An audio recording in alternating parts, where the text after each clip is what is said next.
Thank you for your introduction. It's lovely to be here with you again. And as was said, we're going to be talking about laughter and hope today, which go together really nicely.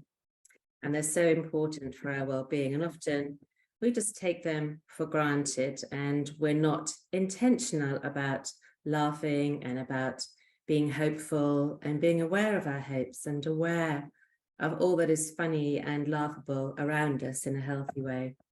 So let's think a bit more about that today. So many thousands of years ago, a wise man called King Solomon said, "A merry heart does good like medicine."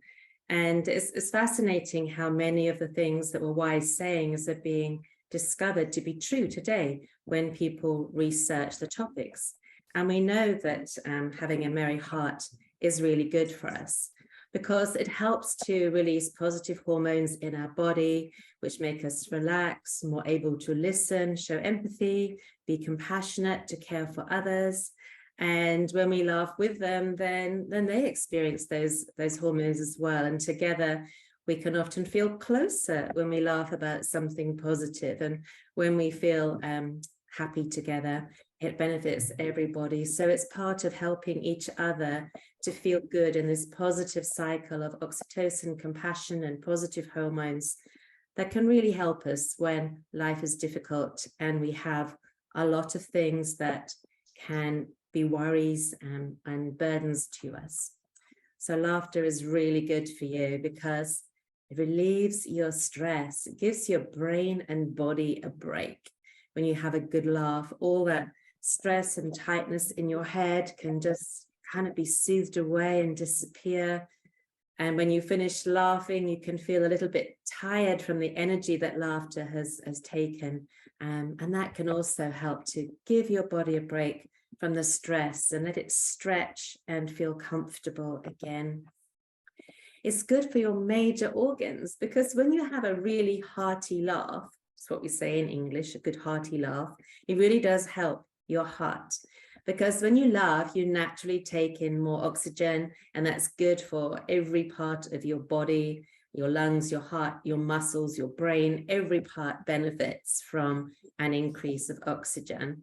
So, you know, I once read a joke about somebody who's discovered that laughing for a few minutes is as good as running for half an hour, and that now they sit in the park and they laugh at all the runners. Well, laughing at people is not actually that positive, but it makes a point that laughing can be as good for us as exercise. I don't say laugh for half an hour instead of exercise for half an hour, but just know it is really good for you, and it does some of the things that exercise does. And the extra oxygen benefits our brains by helping to release endorphins. And it relaxes your body because it is like this quick burst of exercise. And when you've finished having your exercise and you stop and your body calms down again, then your body often feels more relaxed. And as your heart rate goes down after the laughter, then that feeling of relaxation comes there too. So laughter actually soothes your whole body, and it can help to reduce the effects of the stress in your life. It kind of burns the stress up, the energy that's in your body from the stress, the tightness, the toxins that are in your body from the stress, and the hormones from stress can be dissipated and relieved and relaxed when you laugh, and you don't feel so stressful. It can really take the stress out of the situation that might be stressful when you somehow see the funny side of it. So the more we can open our mind to look for the humor around us, to laugh at ourselves, to see what's funny, then that really helps us in stressful situations. Of course, it's not always appropriate to laugh in a stressful situation. It might get you into trouble if you're like dealing with the police or something like that. So we have to be wise about when we laugh and what we laugh at. But it does really help us with our stress. It's also good for pain relief. There's been many stories of people who are in deep pain or had serious illnesses, and they went to their room and they watched all the funny movies that they could. And that experience of lots and lots of laughing helped the body to release its own natural painkillers. So you're not taking a medicine, a paracetamol, a painkiller. Just by laughing, the body can deliver its own painkillers into the situation and help you. And laughter is good for your immunity. It boosts your immune system and helps you to be more resilient and protects you against disease and bugs, because stresses can build up and cause chemical reactions in your body that lower your immunity. So we often have experienced that when we have a time of deep stress, that's a time when we get a cold or we get a flu or something else goes wrong in our body, because the stress is lowering our immune system. But laughter actually boosts your immune system and helps you to be more healthy, resilient, and to kind of fight off those nasty bugs. So laughter and positive thoughts help to release neuropeptides, which rebalance your stress and can protect you against some serious illnesses as well. So the more you laugh, the more you can protect yourself against illness. Laughter can even help you to learn. When we laugh, our mind relaxes and becomes more open to new ideas and creative solutions. And quite a few teachers now have learned that before you try and teach your students or the children in your class something new, try to help them to laugh. Because when we feel afraid or stressed, or we feel like we can't learn, or there's difficult things going on in our life that are taking up our brain space, then we just don't have the capacity to learn. But when we laugh, it's almost like our brain that's shut down with fear can open up and like a big sponge, and that the learning can be taken in through the space, the holes like in the sponge. Of course, that's not what actually happens to our brain. That would be weird. But it means that when we laugh, we are open to new suggestions, new possibilities, new ideas that can help us to learn. And quite often when someone does a presentation, they'll start off with a funny story or a sermon, something like that, to help you to relax. And often when you meet new people, you might have a laugh about something, and that helps to break the ice, helps you to relax and engage together. Laughter can add positive value to your life, because when we laugh at the funny things that happen, it makes life feel better. We have a more positive outlook on life when we laugh more. It can help us to enjoy our life and feel more content, more satisfied. And the more intentionally we choose laughter, then the better we will feel. And actually the people around us will feel better too. So try to find things to laugh at, even the ridiculous things. One of the funny things that happened in my life was that I was waiting for my husband, and he wasn't with me. So I was just waiting somewhere, and a gentleman came out of the gentleman's toilets and said, "Please, can you help me? Because I wear contact lenses and I've lost a contact lens somewhere in my eye. I know it's there, but it's swiveled around somewhere and I can't find it." Well, I also was wearing contact lenses, so I was aware what to look for and how to help him. So he said, "There's no mirror in the gents' toilets, and so I can't see where it is." And so he had the courage to come and ask me, of all people. Anyway, so I was trying to help him find it. And what happened was that I had to look very closely into his eyes to help him locate this contact lens. And then suddenly at the corner of my eye, I spot my husband looking at me like, what on earth is happening here? Why is Karen gazing so deeply into the eyes of a stranger? And so I said, I kind of gave him a wave and smiled like, it's okay. And then I was helping this gentleman find his lens and get it back in his eye. And then I was able to tell Bernie what was actually happening. That was just a weird thing, but it was kind of funny at the time for him to find me gazing into this strange man's eyes, trying to help him locate his lens. And the more we can see funny things in our life around us, then the happier we are. So laughter helps us to connect positively with others. And when we share laughter, we feel good, we relax, we have fun, we really enjoy our times together when we are with people. And we laugh, we're playing a crazy game, we are telling funny stories, we're watching a funny movie, we're learning how to ice skate, and we're falling over and we're not hurting ourselves too badly. Good laughter can also help us to feel better about ourselves too. We can feel more confident when we have a good laugh. and more able to interact socially with others if we're a little shy. Good humor laughs with people, not at people, and it finds something good and wholesome and positive to laugh at. And there are so many things that we can laugh at in this world. When we laugh at people, we're actually being contemptuous and shaming. And both of those things are negative emotions, which are really not good for us or for the other person. They're quite toxic to us when we start to treat other people like that.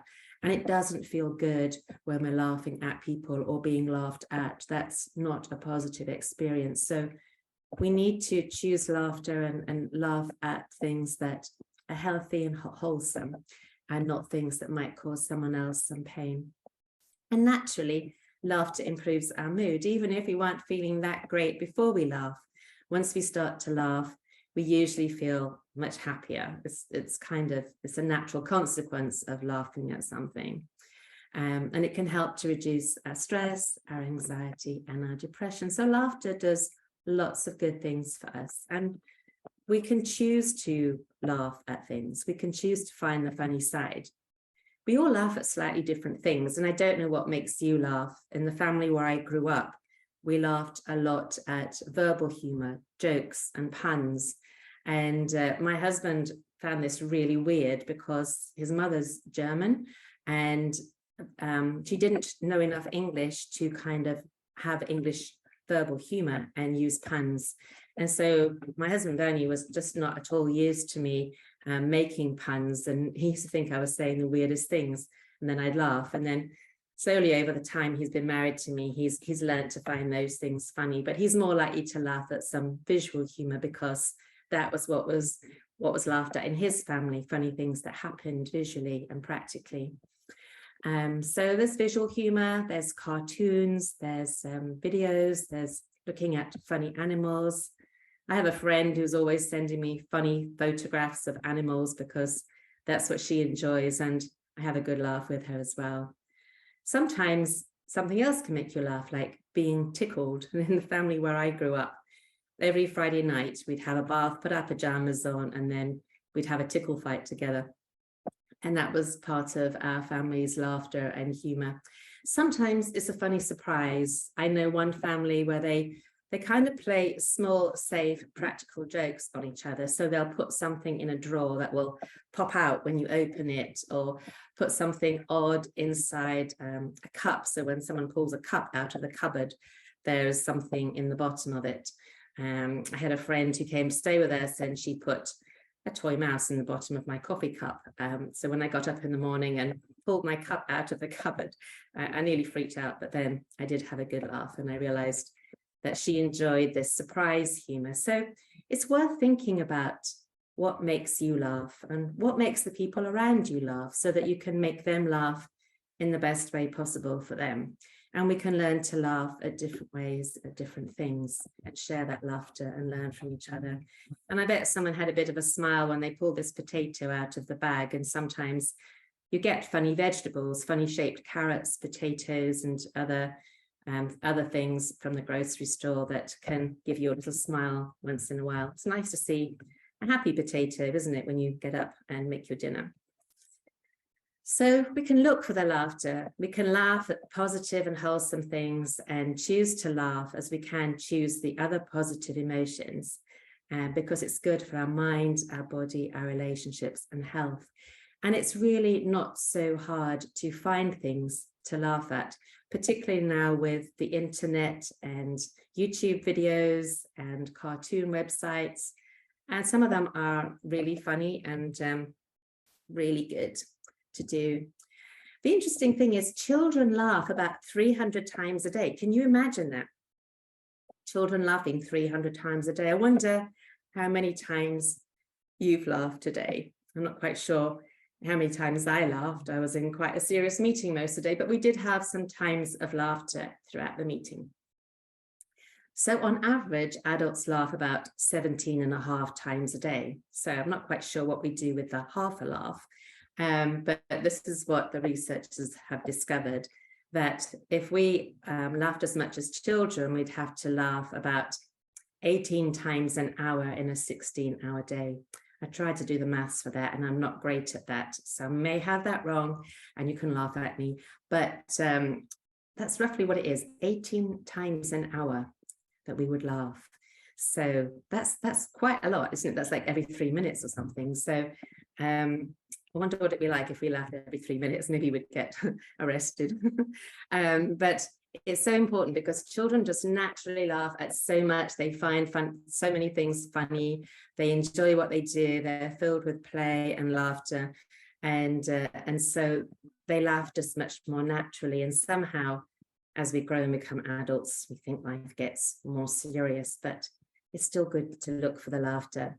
So how can we add more laughter to our life? Well, we can make a notice board of funny cards, cartoons, and jokes, maybe at work or maybe in your home.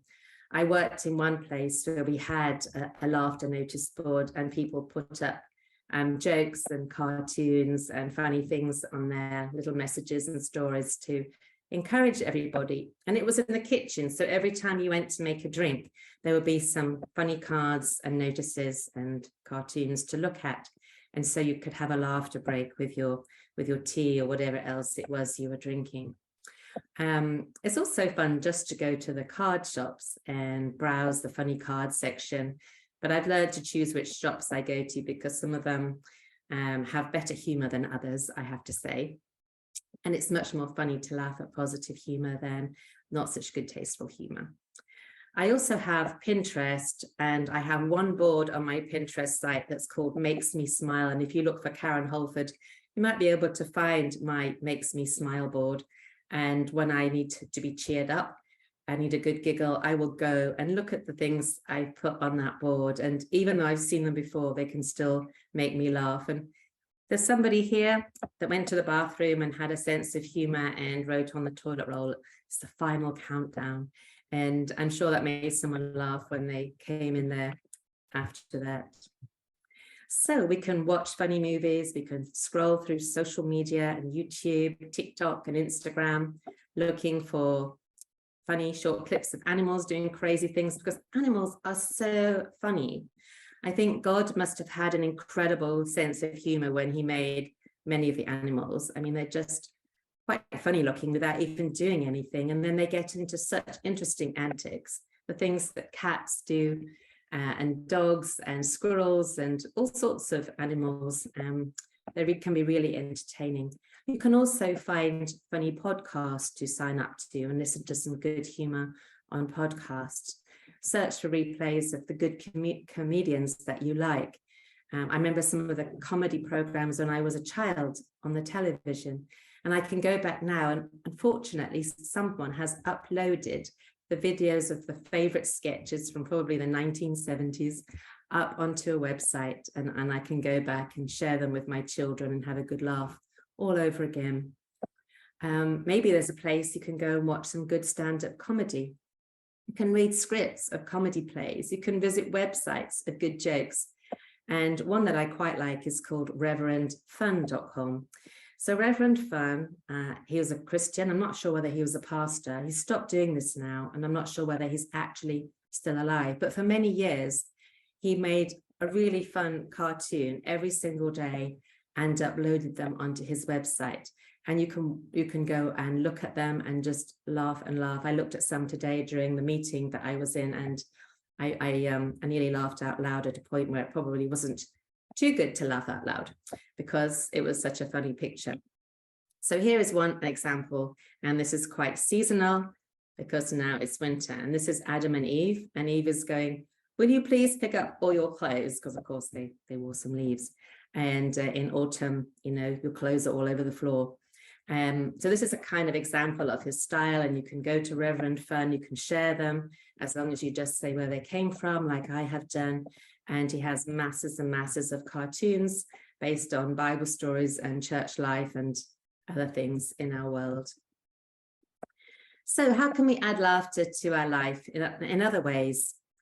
In our family, when our children were growing up, every time we had dinner together, we would share the funniest thing that happened to us in the day. And we nearly always had something funny to share. Something funny someone had said or seen, or a joke we'd heard, or a picture, cartoon. that we had seen. You can also choose to spend time with people who make you laugh. That's always good. You know, I have some friends that I have a good laugh with, and it's so much fun. You can read funny stories aloud. You can send people funny messages on WhatsApp or Messenger or whichever way you communicate, and just send them a little giggle, a little smile to help them to relax and enjoy life as well. Ask people to tell you one of the funniest things that ever happened to them, and invite them to tell their funny stories to you, because as they do so, they will laugh and they will feel good and you'll feel good, and the goodness, the laughter will be shared. So when we share our laughter, it brightens the world, and we can do some crazy things like send funny cards to our friends for no reason other than just to make them laugh. So I bought some funny cards the other day, and I know just exactly who I'm going to send them to and when, because I know they will really enjoy the humor on them. So you can also give humorous books as gifts and to add humor to people's lives, or read them for yourselves, or get them out of the library. Sometimes you can agree to do mildly crazy things together once in a while. I was part of a group when I was a teenager. We were at a camp together, and one day everyone decided to wear their clothes backwards for the day, which was kind of weird and slightly uncomfortable. But it was just fun and crazy to do something a bit weird together. You can play funny games with friends and surprise people with unexpected humor, because I'm sure if you went to the fridge to get an egg and you saw this egg box with all the little eyes looking at you, it for sure would give you a smile. And if you don't have stick-on wobbly eyes, well, you can always use a permanent marker, a Sharpie, and put funny faces on them all and make someone, give someone a lovely, happy surprise when they go to the fridge. Laughter can also be infectious in a good way. When someone starts laughing, it's hard not to laugh with them. And Paul says, rejoice with those who rejoice, laugh with those who laugh. And that's a good principle. And maybe we can start a pandemic of laughter, which would be so much more healthy than a pandemic of COVID. So if we were to pause and practice right now, and if you're watching this online, you can just pause the video and talk to the people around you and tell them about something funny that's happened to you in your life, or tell them about something that made you laugh. I love taking funny photographs, and I love it when people use these placement pictures that it makes it look like you have the Tower of Pisa coming out of your ice cream cone, and that can be really fun to do and then share on the internet. Pay attention to the laughter in your life. Like, I love the humor of this. Just one little thing, someone stuck a plaster over a crack in the road as if they can kind of mend it or make it feel better. And just seeing that someone chose to do that funny, tiny little action can make us laugh as well. So how does laughter affect you? Pay attention to the laughter that you have in your life this week, and see how it helps you with your pain, your stress, your anxiety, or your sadness. Do you feel more relaxed after a good laugh? Does it help you? How might more laughter in your life help you to be less stressed? And what will you intentionally do this week to add more laughter to your life and to someone else's life as well? See how many people you can make laugh this week, and see the effect it has on you, on them, and your relationships. I'm going to show you a video now called the marshmallow test video. You may have seen this before. And the great thing about this video is it encompasses both topics for this session, laughter and hope. And you'll see that they, in the actual research project using marshmallows, the researcher came in to a room, put a child in a room and gave them one marshmallow. And they said, here's one marshmallow. If you can save it until I get back, I'll give you another one, and then you'll have two. But if you eat it before I come back, then you won't get another one. And they waited to see what children would do. And so this is also about not just laughter, as you'll see when you watch this, but also about hope. The children who hoped and believed in the researcher that they would come and bring them another marshmallow are probably more able to wait for the time. Later research also showed that the more the child trusted the researcher and trusted that they would do what they said, then the more likely they were to resist the temptation and wait. But I will show you this video now, and I challenge you not to find something in it that's funny.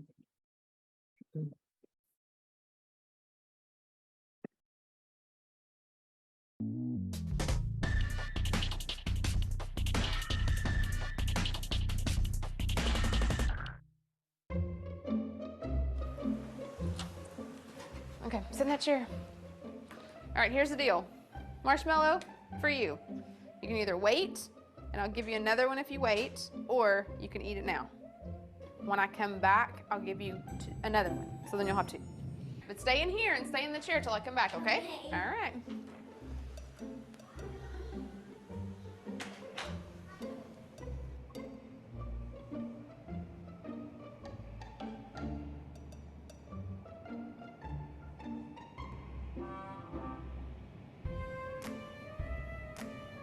I'm gonna go do something and then I'll come back. It smells yummy. It smells really good.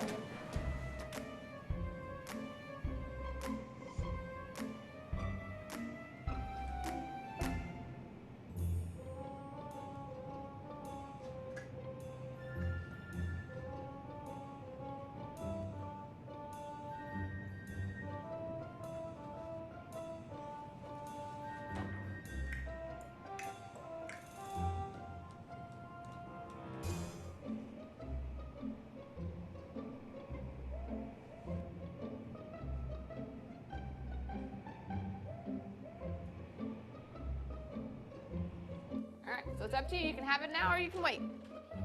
Okay?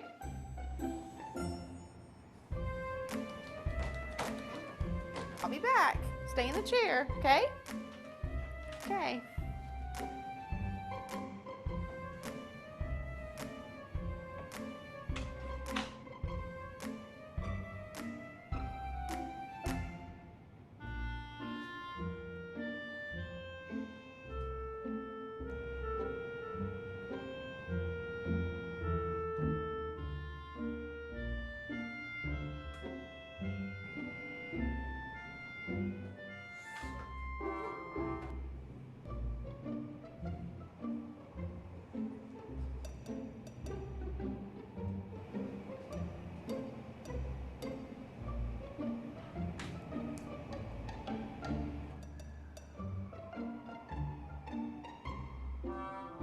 All right, so I'm gonna leave and then I'll come back, okay? So you can either eat it right now or you can wait. Either way, okay? Okay.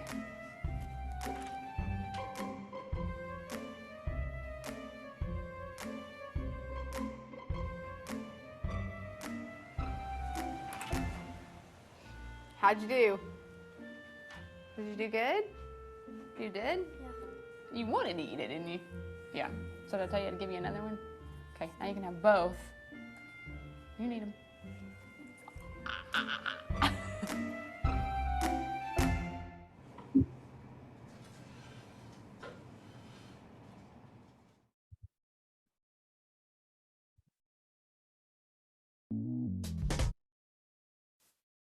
So there's this funny video about laughter and also about hope, and to see those children who could live out that hope, hold on to not eating that marshmallow in the hope that in a few moments they will get another one. And what would you do in that situation? Would you be able to hold out?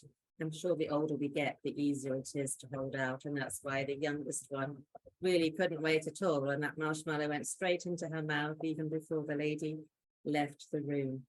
But it's interesting to understand what hope does for us, because in the marshmallow test, when they first did that research, the children that could wait, that hoped for it and could last out for that, they found that in their lives, they could wait for things more effectively.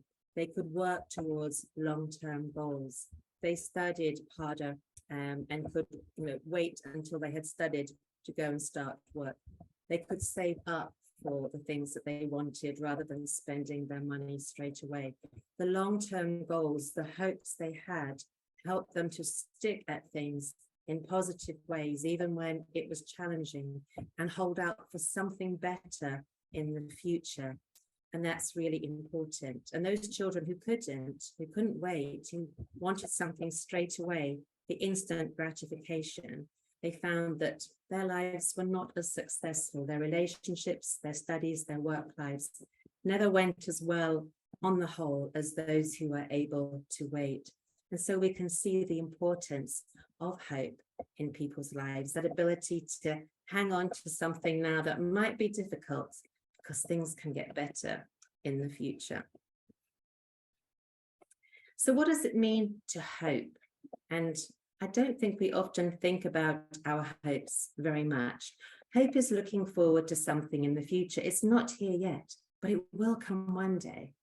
And maybe the hope is even just today, being able to go home and just get into a nice warm house and have a good meal and just relax into your home. That can be a small hope, a very short-term hope, but there's something lovely for most of us about going home, opening the door and looking forward to that at the end of the day. Maybe it's having a holiday, looking forward to getting away from it all and going somewhere warm, particularly as November is falling around us. Maybe hope is finding someone to love or buying a new car that you really want. What are you hoping for in your life? What are you hoping for even in the next week? Because we need to have hopes that keep us going through the days, through the weeks, months, and years of our life. And we have different hopes with different lengths in our life that can help to carry us forward. Hope tells us that things will change for the better, that I'll get 2 marshmallows if I wait longer, that when I've done my studies, I can get a better job. And it helps us to go through the challenging times to get to the hopes at the other end. So we hope that we'll pass that exam. We hope that the seeds we plant in the garden will grow. We hope that we can stick to our exercise program and we'll get fitter. And maybe we hope that we'll get a better job one day. But if you're working for ADRA, then you've got the best job anyway. So what does it mean to hope? Hope can help us through life's dark times and challenges. It's looking for that light at the end of the tunnel and hanging on to that little speck of light when life can feel really challenging and dark and difficult. It can be like a star that guides you through the night and helps you to go in the right direction when things are dark and you can't see where you're going all the time.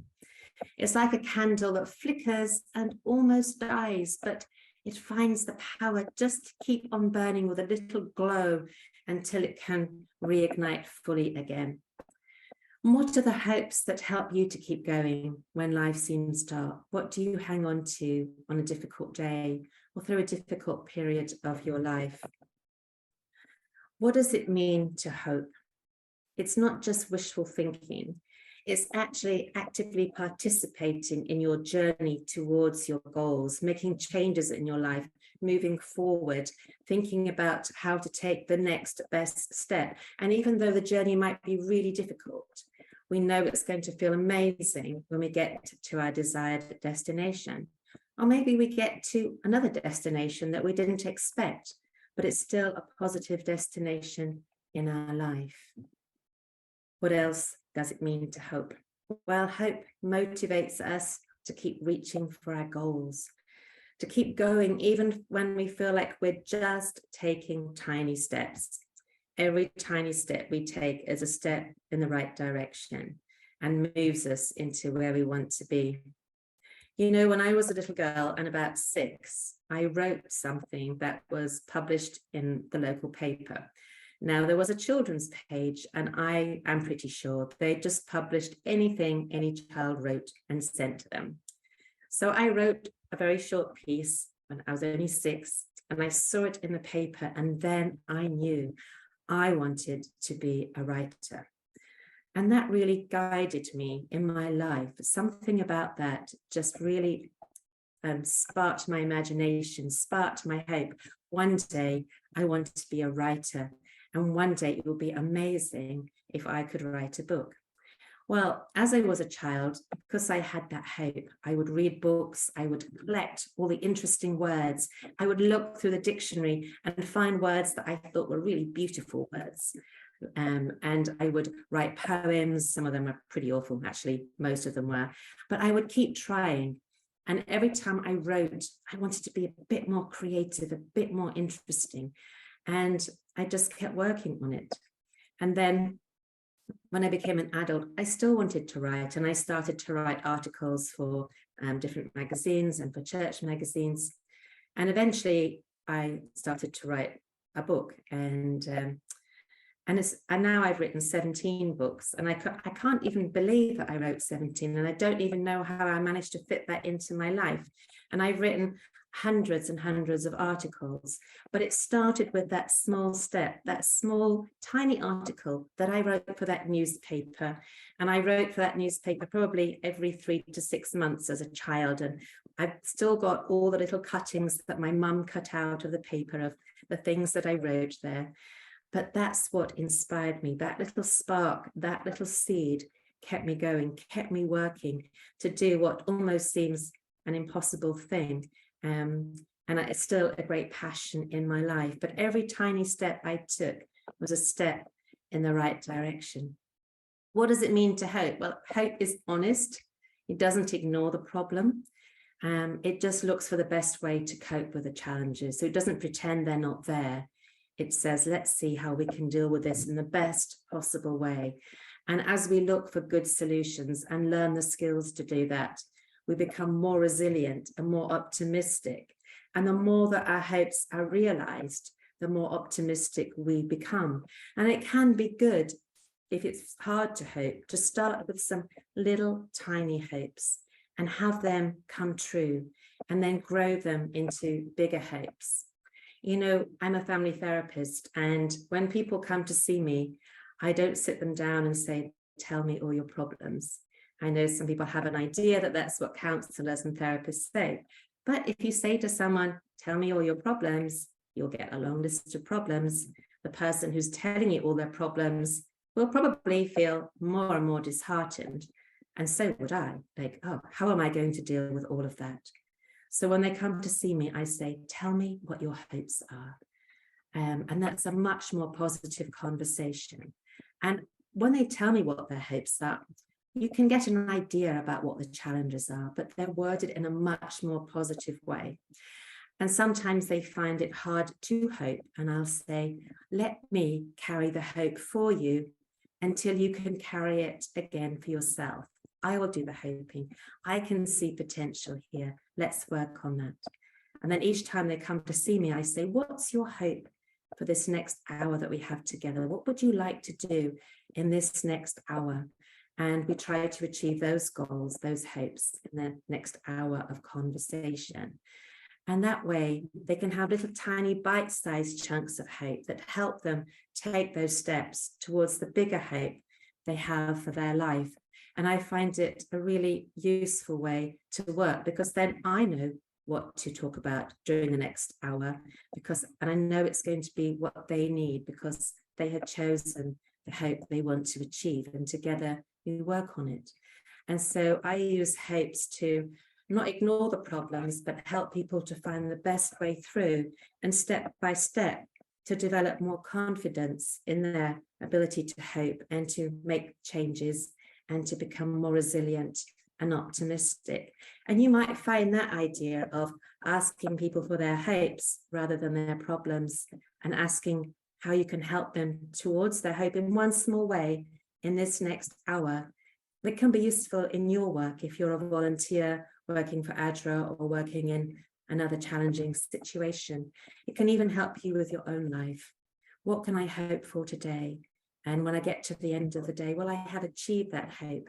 Even if it's only a tiny one, it will encourage you to take one step at a time towards the direction that you want. We need to keep hope afloat, because sometimes it dips, doesn't it? Our hope is nurtured often by other positive emotions that kind of blow wind into our sails. So it's easier to feel hopeful when we're experiencing some of the other positive emotions we've been talking about, such as wonder, awe, a sense of purpose that we'll talk about next week, and being inspired. These emotions seem to lift us up and encourage us towards our goals.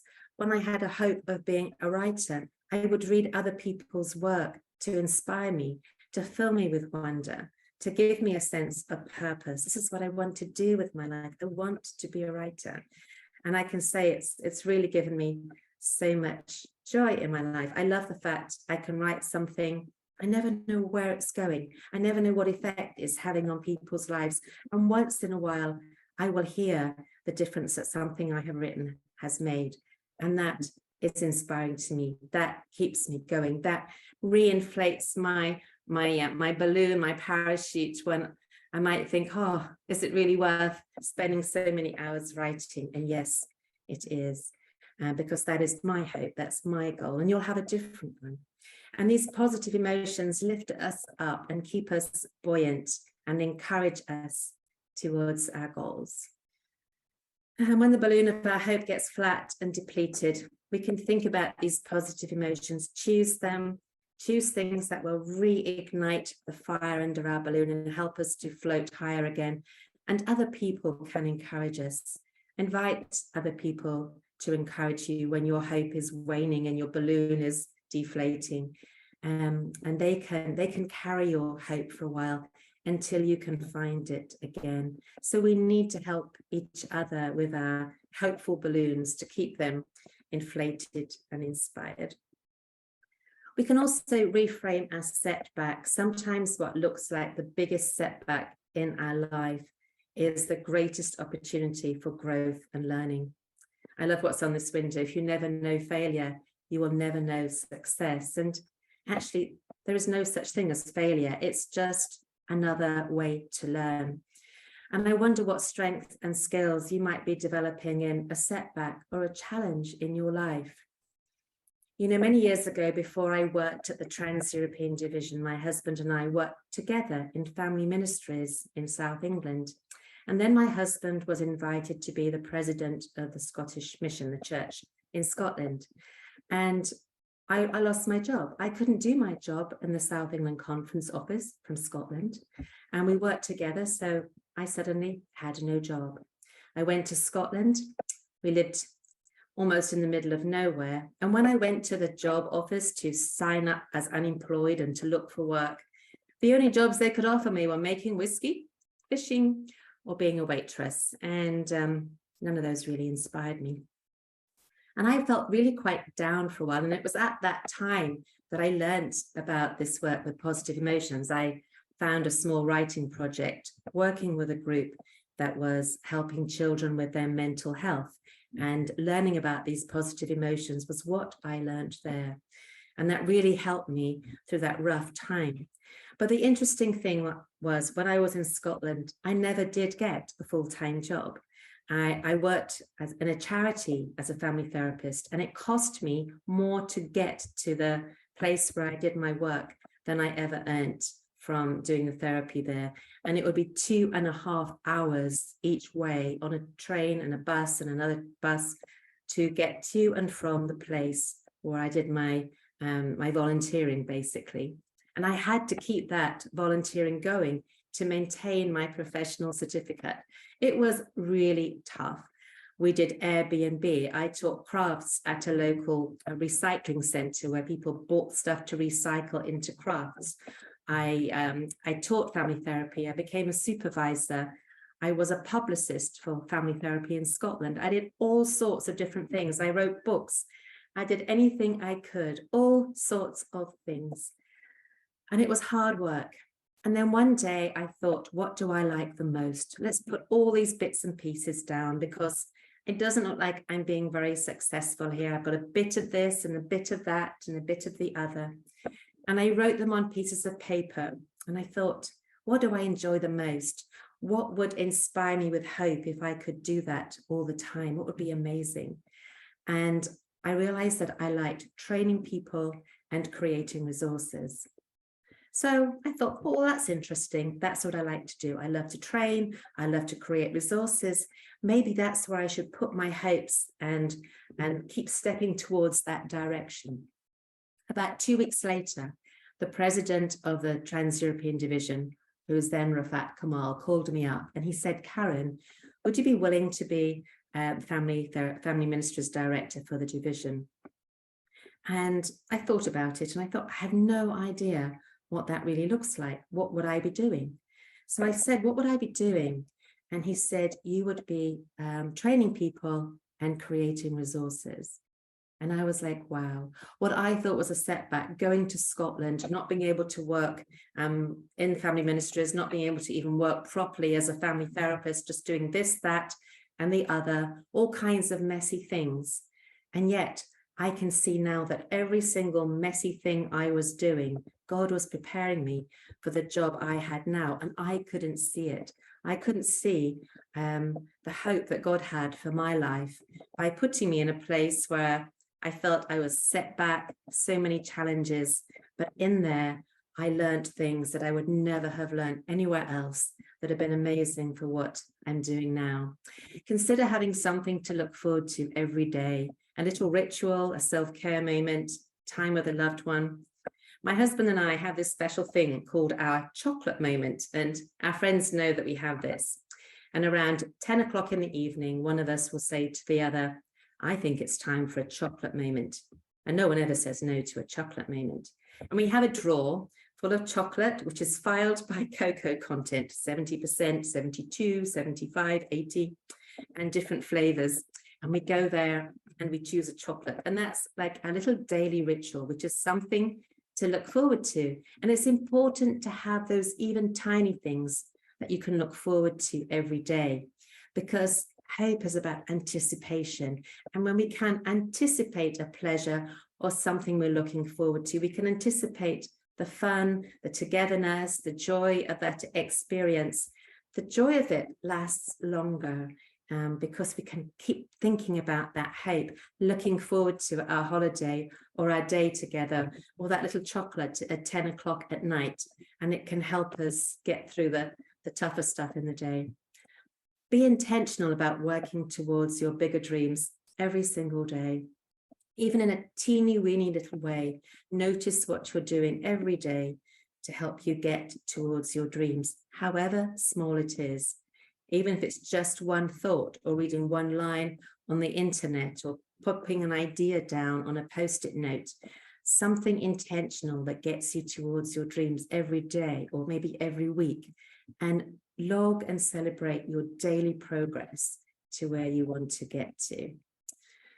It's also good for us to have regular events to look forward to. You know, in Bible times, God gave his people one celebration after another, so that they were nearly always within a few weeks having another community celebration to look forward to prepare for, and to enjoy together. And you can have regular events every week. Maybe every week you meet a different friend for lunch or to share a piece of cake. Maybe every month you can have something that you look forward to, visit a new place, watch a good movie with friends, invite people over to play games. And every year, what do you look forward to? Does your family have special ways to celebrate birthdays or Christmas or different other times throughout the year? We used to celebrate going back to school day and things like that, and add celebrations and things to look forward to as a family. What can you do to have these regular things to look forward to that keep us inspired and give us joy? So focus on your goals, hopes, and dreams. You can cut out a paper card or star or a cloud shape, like a dream, or a star shape, which can represent your hope, and write your goals or dreams on the shape. Write one goal or dream on each shape. Think about the values you have that are helping you towards these important goals and hopes. Visualize what your life will be like when this dream is reality or this hope is reached. And then try to think of something every day that helps you to take one step towards those hopes and dreams. And if you've drawn a paper star, you can write on each of the points something that you could do to help you towards the hope that you've written in the middle. You might also like to make a collection of hopeful quotes or Bible verses or poems, whatever it is, even visual things that help you to be hopeful. So you just look at them and you feel inspired. I like this one, that the journey of 1,000 miles begins with a single step. And that's such a powerful picture for me. Last year, my husband and I walked across Britain. It's 200 miles, maybe 350 kilometers. And it was a long journey to walk every one of those steps right across the north of England. And it began with one single step, one step after another. And it was an amazing journey to walk slowly, step by step through the countryside to see the beautiful aspects of our country and eventually reach our goal. The hope was to reach the sea at the other side. And actually the picture behind me is a picture that I took on that walk. And it was the hope we'd had for many years that we would walk across the country. And it was an amazing goal to achieve together. So we made our hopes come true, and that was amazing. So things turn out well very often, more often than we notice. We tend to notice what doesn't go well. So when you might be worried about something not going well, think of 3 times when you were worried about something, but it turned out better than you expected. Like, I never could make a cake like this, but maybe I will try and make a cake and it looks better than I anticipated. And remember those things. What do you learn from the times when you expected the worst and the best happened? That tends to happen to me quite a lot. I get worried about how things are going to turn out and think, oh, maybe I'm going to make a mess of it. But I need to remember the times when things turned out better than I expected and hold on to those, because more often than not, things turn out better than we think. If you're worried about something, stop and think of 3 things that could go well instead of 3 things that might go wrong. Look for the positive, have the hopes, and use them to help you through the challenges and the worries. Share hope. You can give a candle or an encouraging card to someone going through a challenge. Celebrate their small steps with them. Plan a fun event and invite other people to come along, because as they look forward to that and anticipate it, you put some joy and hope into their lives. And now if someone asks me to pray for them or something like that, I will write out the prayer or an encouraging message and give it to them so they can look at it again and again when they need hope. So find ways to share hope with others. And here's that star idea. Draw a large star, write your hope in the middle, and then write on each point something you could do to work towards it. That's your pause and practice thing to do right now. So if you have a piece of paper, draw that star, write your hope in the middle, and write things around the edge that you can do intentionally to make that hope a reality, even if it's just a teeny tiny step, because every step you take can grow your hope and make it greater. And if you are with others right now, you can pause the video, create your star, talk about your hopes, and encourage each other towards your different hopes and dreams. And stop and think, have you ever asked your friends, your colleagues, your family members what they're hoping for? Have you ever talked to them about your hopes? Quite often we keep them all quietly somewhere inside ourselves, but when we share them, then we can really encourage each other towards our hopes. For example, my granddaughter, she's only 11, she'd like to be an architect. And so I think about that and I give her things that will help her towards her dream, art materials and books and things that she can use when she designs right now, to help her towards her goal. And she may choose another one in the future, but right now she can see that I am with her on this journey towards her dream, and I participate in that hope with her and keep it alive. So I'm going to stop sharing now, and if you have any questions and thoughts about what I've said, then please do share them.